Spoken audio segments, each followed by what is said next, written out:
دروغ پشت دروغ. بلندگوها کشتار وحشیانه یاران را به سروران و کلاغان تبریک گفتند. اما عزیز عزیزان، رفیق رفیقان، برای کرد نورس سنگر غزل حدیث رهایی دارد. تیر بینداز دلاور بانه، عشق تو تیشه داد به دستم، برای هرزترین ریشه های همیشه به جنگ عزیزترینم، همیشه شیرینم. وقتی مردار خار با این وقاحت نایاب دروغ می بافد، دستان نازنین تو بر گردنش تناب می بافد. بباف، همیشه شیرینم. عشق تو تیشه داد به دستم، برای هرزترین ریشه های همیشه.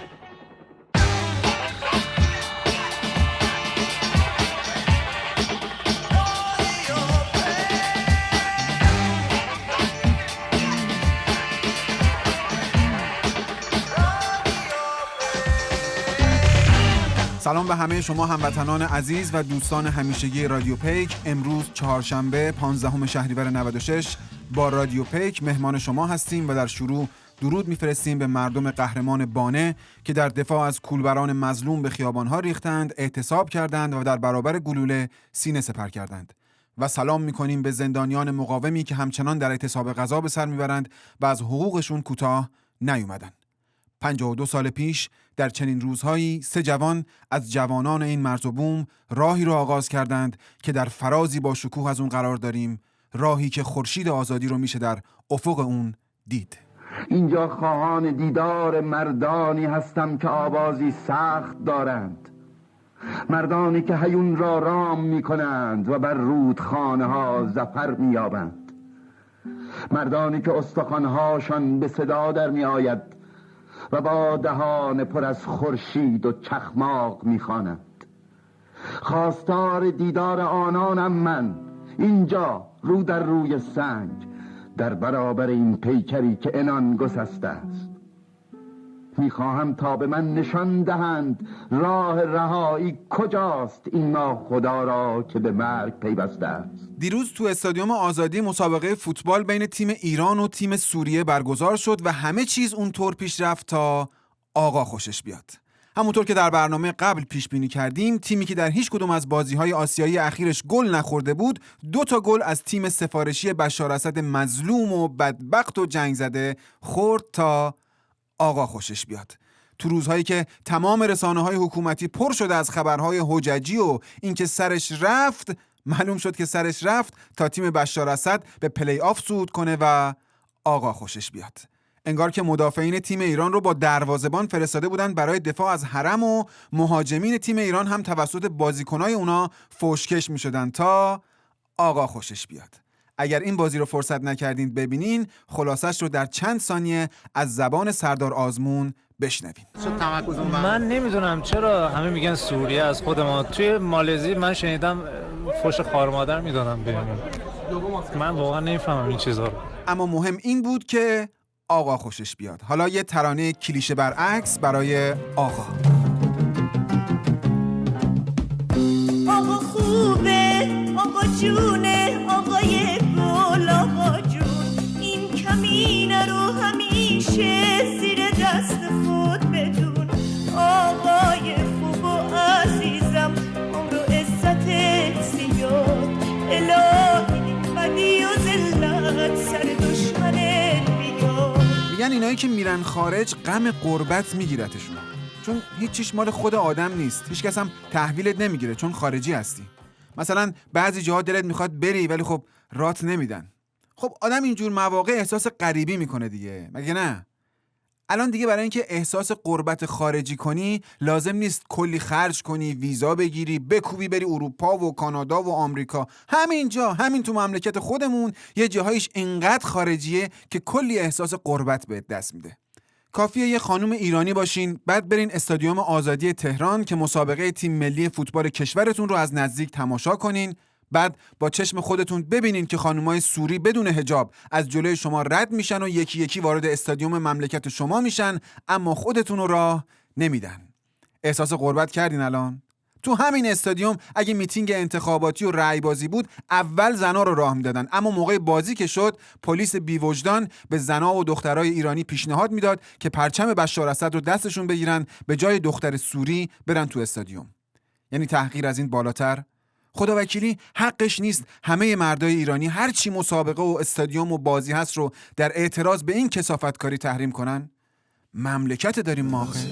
توهم اسمش درایت، خود شاخ مینی شهامت، دشمن اسم دیگه یه ملت، هر روز تکرار همین فاجعه. چیز دیگه ای واسه گفتن نیست وقتی سکوت و فریاد ممنوعه. برو داداش اینجا وانسا واسدن اینجا ممنوع. کودکستان مختلط ممنوع است. خانه سینما ممنوع است. آخوند پور محمدی قاتل قبلی دادگستری گفته که رسیدگی قضایی به پرونده احمدی نژاد باید جدی‌تر باشه. جدی‌تر باشه؟ مگه تا الان شوخی داشتیم می‌کردیم باش؟ یعنی چون باش شوخی دارین محاکمش نکردین؟ ای بابا اینجوری که نمیشه. آقا بذار یه سر بریم تو دادگاه ببینیم دکتر محمودی چیکار داره میکنه، چی داره بهش میگذره. حضار محترم لطفاً سکوت رو رعایت کنید، دادگاه رسمیه. دکتر احمدی نژاد در جایگاه متهم قرار بگیرن. متهم رو به جایگاه کنید. دوکی لباس گورخری زندان چقدر بهت میاد؟ جدی باشید آقا، جدی‌تر باشید. دادستان محترم لطفاً طرح شکایت کنید لطفاً. یکی از اتهامات وارده به متهم این است که در دوران ریاست ایشان 3-4 تا دکل دود شده رفته هوا.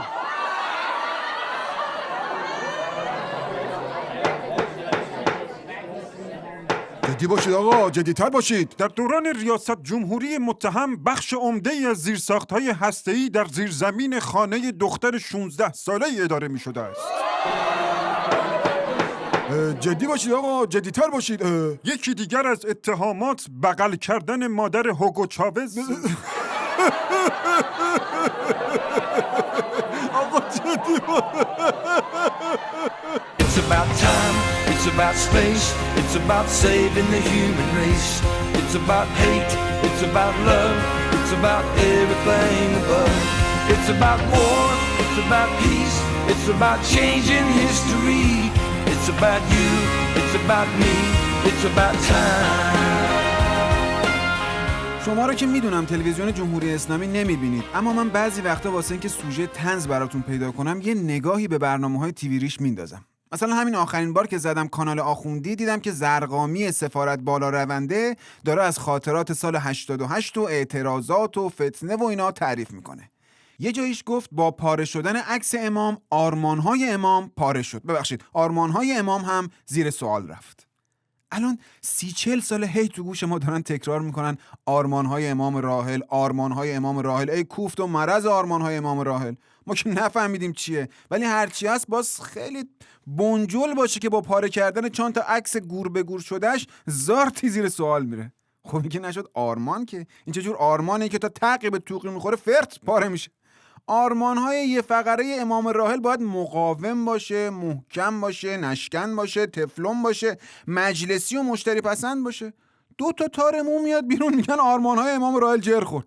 طرف با تیشرت میره تو اداره دولتی میگن آرمان‌های امام راحل پاره شد.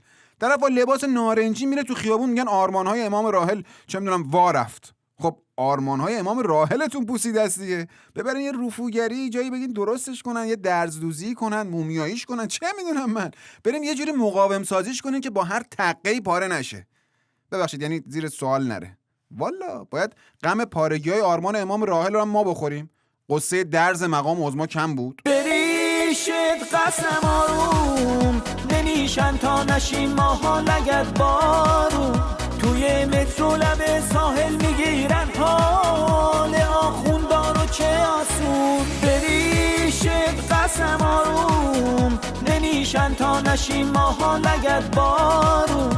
توی کوچه سر میدون میسازن کار آخوندارو چه آسون. ببینم شما شنوندگان عزیز میدونین وظیفه و رسالت کمیته امداد امام خمینی چیه؟ احسنت، آفرین. ریشه کن کردن فقر، چطوری؟ با کمک‌های مردمی و بودجه‌های میلیاردی و اینا. اما خب یه خبر بد براتون دارم. رئیس کمیته امداد امام گفته که فقر در ایران هرگز از بین نمیره.